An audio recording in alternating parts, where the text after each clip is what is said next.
What is up guys, I'm back again with another video, and I actually have the iPhone 6 in my possession, and it's all thanks to a company called Ramstech based in Chaguanas. So if you don't know who they are and you're from Trinidad also and you're looking to get your hands on an iPhone, doesn't have to be an iPhone but any smartphone for that matter, check the description below. I will leave links to their Facebook page where you can check them out and see what they have. And if it wasn't for them, this video would not be possible because they actually provided this review unit. So if anyone from Ramstech is watching this, I just want to say a huge shout out to you guys for providing this review unit for me and for making this video possible. So the iPhone 6 and 6 Plus was launched not too long ago, and I actually did a video yesterday on the bend gate problem some were seeing with the iPhone 6 Plus. But regardless of that, I actually have an iPhone 6 in my possession now, so I thought I'd give you guys my unboxing and first impressions. So let's get to it. So if Apple was going for the most simple and most minimalistic packaging in the history of iPhone packagings, in fact in the history of all smartphone packagings, I think they actually got it right because there's no way to tell what color iPhone you have other than looking at the color of the iPhone print on the left and right side of the box. So the color of the iPhone print actually corresponds with the color of the device you have. So for example, I have the gold iPhone 6 and the print on the left and the right of the box is gold. There are a few reasons I think why Apple left out the print on the front of the box, and one of those might be that they have something that they are going to change in iOS 8 and they didn't want to print the old iOS 8 on the boxes. The other might be that they're trying to save printer ink or they're trying to go green and not waste too much printer ink. And lastly, as everyone says, they probably just ran out of printer ink. So now that we've covered everything around the box, let's just go ahead and use some text smash magic to get it open and get to what you actually came here to see. This is the iPhone 6. And the unboxing experience is more or less the same as the previous generation iPhone models, as all Apple iPhones are known for this specific type of packaging. But for now, let's just put the phone aside and see what else is in the box.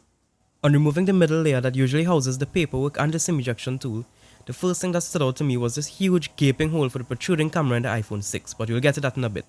And we also have our paperwork, which you'll never even take a second glimpse at again once we put it back in the box. The accessories included with the iPhone 6 is the same as we've always been seeing ever since the iPhone 5. We have a wall adapter, or charging block, whichever you prefer to call it, a lightning to USB cable, and our Apple AirPods, which comes packaged pretty nicely in this little plastic case.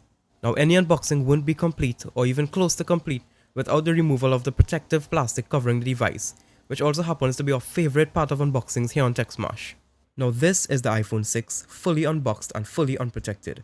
And the first thing I noticed actually when I started using the device was just how thin it is, 6.9mm thick to be exact. So from this angle you can see just how thin it is. And I mean, of course there are some downsides of it being this thin, such as the protruding camera, a smaller battery than it could have had, and the possibility of it bending. But personally I wouldn't mind it being a bit thicker, resulting in a larger battery, a camera that was not protruding, and the phone itself overall being less prone to bending. On the left side of the device we have our redesigned volume up and down buttons, which closer match the iPod Touch lineup, as well as our familiar hardware toggle. While on the right side we have our relocated power button due to the larger screen and our nano SIM tray. On the bottom we have the usual 3.5mm headphone port, a microphone, a lightning connector and a speaker, which is a bit redesigned from the iPhone 5 and 5S to fit in the smaller case. Although I have to say that the speaker on the iPhone 6 was extremely impressive and actually surprised me, as it was strikingly loud and clear and you actually heard the bass coming from the speaker like that of the HTC One. And coming from someone who owned an HTC One, saying that the iPhone 6's speaker is impressive is a huge deal. However, the only downside is that it was a single speaker setup, so HTC still has the advantage here. And finally on the top, we have absolutely nothing since the power button was relocated. But what we do see here is the hideous camera protruding out of the back of the phone. And it's not too noticeable from a distance, but it does protrude out enough to make the phone not sit flush on a flat surface. So I have no idea why Apple couldn't come up with a better implementation of this camera. But in terms of usability and feel in hand, I have to say that the iPhone 6 feels perfect in the hand. And with features like reachability added with iOS 8, which we'll get to in a while, it really makes it a pleasant overall experience for users upgrading from the 5 or 5S to this model. However, I have to say that the iPhone 6 is the first iPhone I've used that doesn't feel as premium as the previous generations. Maybe it's because of how light or how thin it is, but in my opinion the 4S, 5 and 5S just felt a bit more premium. Moving on to the software side of things, we all know that this iPhone is running iOS 8 out of the box, which performs well and adds some new functionality for third-party keyboards as well as some other additions.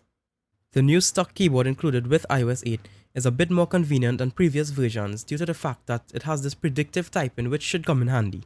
Although I did find that some of these predictions are just plain weird. Seriously. Regardless of that, it's better to have it than not have it at all, and I think it will come in handy for some. Another feature worth mentioning is the reachability feature. While I don't see myself using this feature much, It is a nice addition for those coming from the 4S and 5S size of iPhones to help them adapt with one-handed use on this size of device. A simple double touch of the Touch ID button brings the entire screen halfway down so you can reach it without having to stretch. However, iOS 8 doesn't come without its quirks, like the fact that the status bar overlays the action bar in the YouTube app, causing you to have to maneuver around it if you want to hit any of those items in the action bar. And for some reason, some of the text in the third-party apps like Facebook just looks a bit fuzzy, as if it wasn't scaled properly to fit the bigger screen. Overall, the iPhone 6 feels pretty good in the hand and is very comfortable for one-handed use even with this size of screen. But as for iOS 8, just like the iPhone 6, I think is the first version of iOS that doesn't seem as polished as the previous versions. Hopefully all these problems will be sorted out with a simple software update, but as I go through my review process, definitely stay tuned for the full review. If you want to stay up to date with my iPhone 6 use outside of YouTube, feel free to follow me on Facebook and Twitter as I post most of my updates there, and the links to those pages will be in the description. So that's been it for this video. If you did enjoy it, feel free to give it a thumbs up right below the video. If you haven't hit that subscribe button already, feel free to do so now. And of course, as always, let me know what you think in the comment section below. Thanks for watching guys, and I'll see you in the next one.